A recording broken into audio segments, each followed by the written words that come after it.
It's Wednesday. You know what that means. Yeah. Hey there, YouTube. Wrestling Optimus here, back with another action figure review.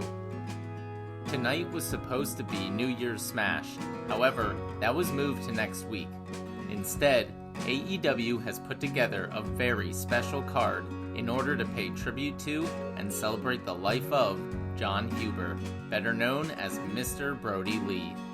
Tragically, Jon passed away over the weekend at the age of 41 after battling a lung condition. He is survived by his wife Amanda and two sons, Brodie Jr. and Nolan. The reaction from the wrestling community has been overwhelming, to say the least.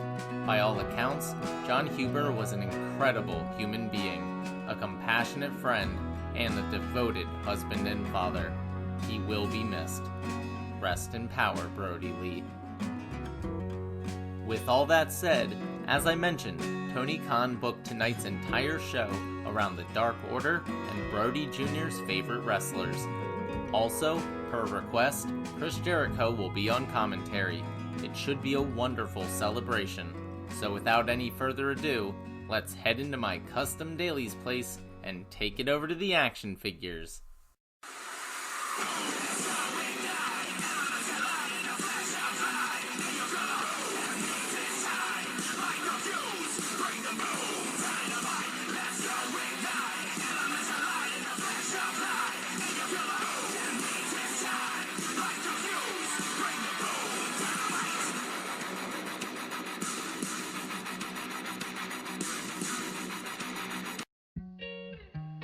Dynamite begins with the entire AEW roster gathered on stage as JR also says, "It's Wednesday, and you know what that means." He welcomes us to the celebration of life for Mr. Brodie Lee. Jon's wife Amanda is also on stage, along with his youngest son Nolan wearing a version of his ring gear, and oldest son Brodie Jr. dressed in a suit with a Dark Order mask. He's also holding a kendo stick, which will be important for later. Everyone bows their heads for the traditional 10-bell salute. Backstage, Jon Moxley has trouble putting his feelings into words. He's been moved by the outpouring of love and respect for Brodie online. The two of them spent over a decade traveling together, from bingo halls to packed arenas. But unlike Mox, this was just a job to Brodie, because above all else, he was a dad, a husband, and a father. 2020 has hit everyone hard in different ways, but this was a soccer kick to the gut of the pro wrestling community. However, tonight they're going to support each other and celebrate a great human being whose legacy inspires us all to be better people, appreciate those around us, and stop to smell the roses, because every day is special. Our first match is the Hardy Party taking on the Young Bucks with Colt Cabana. Like many wrestlers tonight, Matt Hardy is wearing a Brodie Lee armband, and in what will be a running theme, all of Dark Order joins Colt Cabana on stage. He starts the match despite the tears clearly in his eyes. Then, Matt Jackson gets worked over for a while, eliciting "We want Colt" chants from the crowd. Commentary mentions how Brodie Lee and Matt Hardy debuted in AEW on the same night, back when the pandemic began, at the first empty arena show, which was originally supposed to be in Brodie's hometown of Rochester, New York.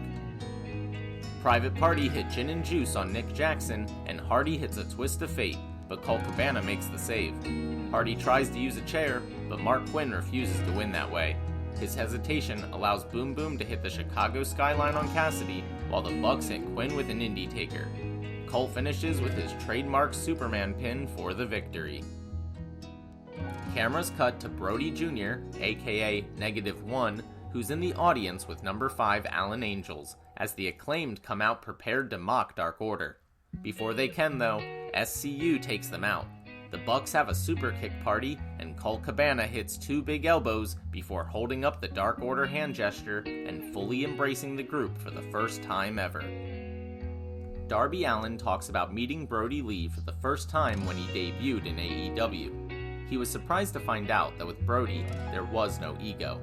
He wasn't here to take someone's spot or tear people down. He was here to help elevate everyone. He also had so much knowledge that he was willing to share with the young guys. According to Darby, Brodie Lee was the man, and by far, the #1 dude he wishes he could have wrestled. The Dark Order accompanies Evil Uno and Stu Grayson, along with Lance Archer and Jake Roberts, to the ring as they take on Eddie Kingston's family. In a brilliant tribute, Archer is dressed just like Luke Harper, complete with trademark dirty tank top, which despite their appearance, were kept notoriously clean and apparently smelled wonderful.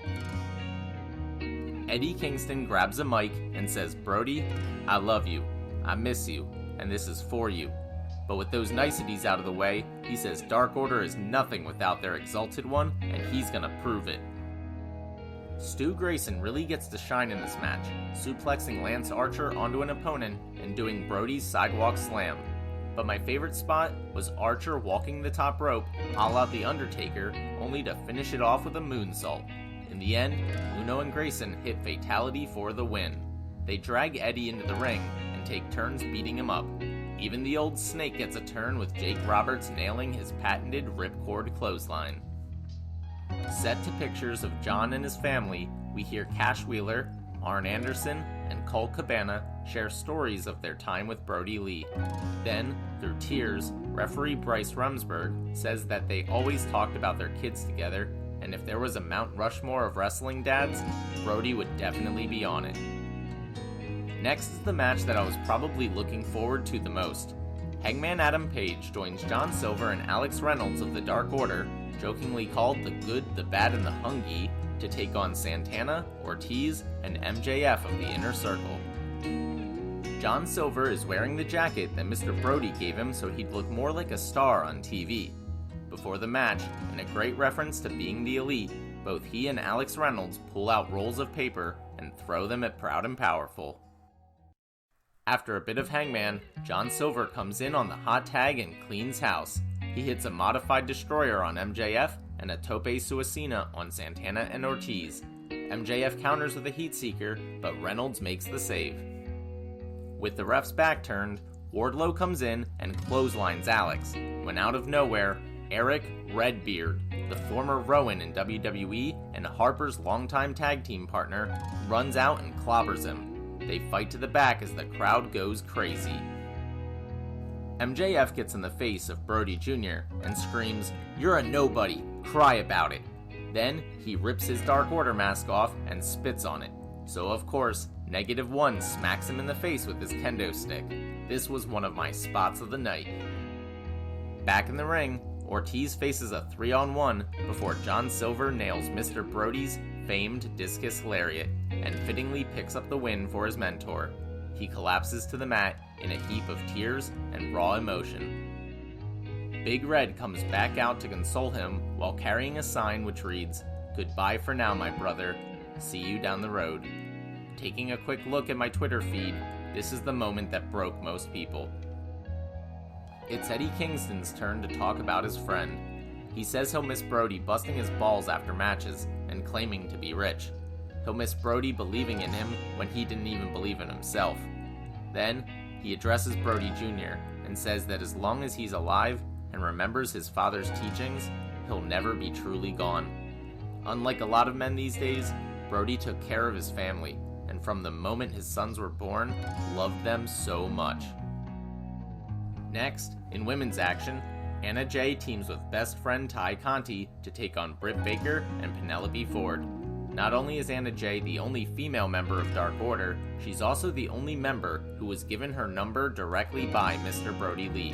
He chose number 99 in reference to his favorite sport, ice hockey, and the great one, Wayne Gretzky, who wore it. At one point in the match, Anna wells up with tears, makes the Dark Order hand gesture, and points to the sky.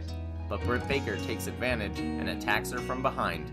When Penelope Ford goes for a back elbow later on, however, Anna reverses it into the Queen Slayer submission and scores the tap-out victory. Britt Baker calls Tony Schiavone to the ring so she can claim conspiracy again. She says that everything's rigged. Tay Conti is rigged.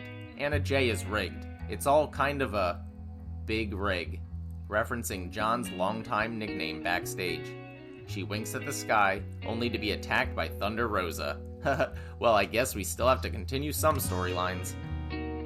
Chris Jericho says he had the pleasure of working with Mr. Brodie Lee, or Luke Harper, 27 times.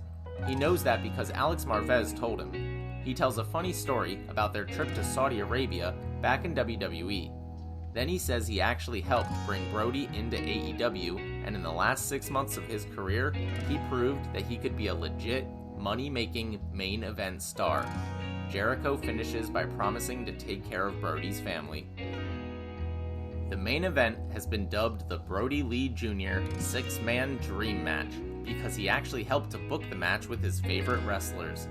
Cody Rhodes, Orange Cassidy, and number 10 of the Dark Order team up for the first time ever to take on Team FTW. During his entrance, Orange Cassidy gives Brodie Jr. one of his signature limp-wristed high fives. Cody starts things off, but when number 10 gets tagged in, he's greeted by chants of 10, 10, 10 from the crowd. In less than a year, under Mr. Brodie's tutelage, he went from obscure rookie to literally main eventing this episode of Dynamite. Orange Cassidy faces off with Powerhouse Hobbs and does all his classic spots. He avoids a test of strength by putting his hands in his pockets, bounces off the ropes to deliver a lazy shoulder tackle, and lays into the big man with some devastating orange kicks. But Hobbs reverses his tornado DDT into a spinning power slam. After Cassidy is beaten down for a bit, 10 gets the hot tag and powerbombs Ricky Starks. He follows that up with a series of clotheslines to Brian Cage and Hobbs. Then, Taz grabs a chair, but he's intercepted by Arn Anderson, also wielding a chair. While the ref handles that, Cassidy hits Starks with an orange punch, Cody hits him with the Crossroads, and 10 hits him with a spine buster to get the pin and give Dark Order a clean sweep on the night. The babyfaces stand tall and pose for the cameras when all of Team FTW, including Taz's son Hook, jump them. Suddenly, the lights turn off and on to reveal Darby Allin up in the stands where Jon Moxley used to enter. The lights go off and on a second time as the icon Sting appears with Darby. They make their way to the ring for an epic stare-down, along with Cody, Orange, and 10 to close out the official portion of the show. However, after a commercial break, we find Cody standing in the ring alone. He says that over the past week, we've all heard the stories about the countless lives that were positively impacted by Brodie Lee. Everyone is affected so deeply because there has never been a wrestler who in every company and in every locker room had the same one-on-one connection with people. In short, he was a beautiful man who leaves behind a beautiful legacy. With that, he introduces that legacy, -1, Brodie Lee Jr. Brodie Jr. comes out with his mom, number 10, and Tony Khan. In the wrestling industry, it's customary to leave behind a piece of someone's gear when they retire. So, in an incredibly symbolic gesture, Brodie Jr. places his dad's boots in the center of the ring, and Cody covers them with a purple bandana. Tony Khan takes the mic and says that in honor of Brodie Lee, he declares -1 the TNT champion for life. With that, he presents Brodie with the very same title belt he used to sleep with when his dad was the champ. In a post-show media call, Tony Schiavone confirmed that the belt given to Brodie Jr. has officially been retired, and the TNT Championship will be redesigned moving forward. Finally, just when you think this show can't get any more perfect, Tony Khan concludes with a beautiful video package. I can't do it justice, so I hope AEW doesn't mind me sharing it here. Get your tissues ready. I would like to take this opportunity to introduce myself. My name is Brodie Lee, and I am the Exalted One. Well, my time went so quickly, I went lickety-splickly out to my old 55. As I pulled away slowly, feeling so holy, God knows I was feeling alive. Now the sun's coming up,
been alive, and now the sun's coming up. Freeway cars and trucks. Freeway cars and trucks.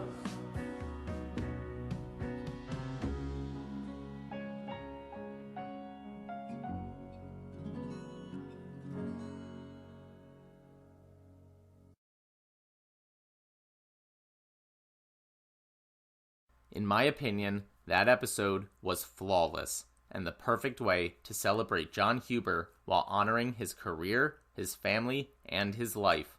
It was incredibly moving and full of emotion. Not only was everything that AEW did fantastic, but each wrestler's tribute was special because you could tell they were each personalized to their individual relationships with Brodie Lee. I've never said this before, but if you get the chance, go back and watch this episode. I have a feeling it will go down as one of the greatest wrestling shows in history. Alright, that will do it for a very special celebration of the life and career of Jon Huber. Thanks so much for watching. Let me know your best memory of Luke Harper or Brodie Lee in the comments down below. I'm headed to Hershey Park for New Year's. Maybe while I'm up there, I'll find a store with some new figures to unbox. Otherwise, I'll be back in 2021 with an action figure review for Night 1 of AEW's New Year's Smash. In the meantime, if you enjoyed this video, make sure to do all that normal YouTube stuff. Smash the like button, share with any wrestling or action figure fans you may know, subscribe to the channel, and spread the word. You can also talk to me over on Twitter at PSUOptimus, or see all my best figure photography over on Instagram at WrestlingOptimus. If you haven't seen my personal tribute video to Jon Huber, you can check that out right here.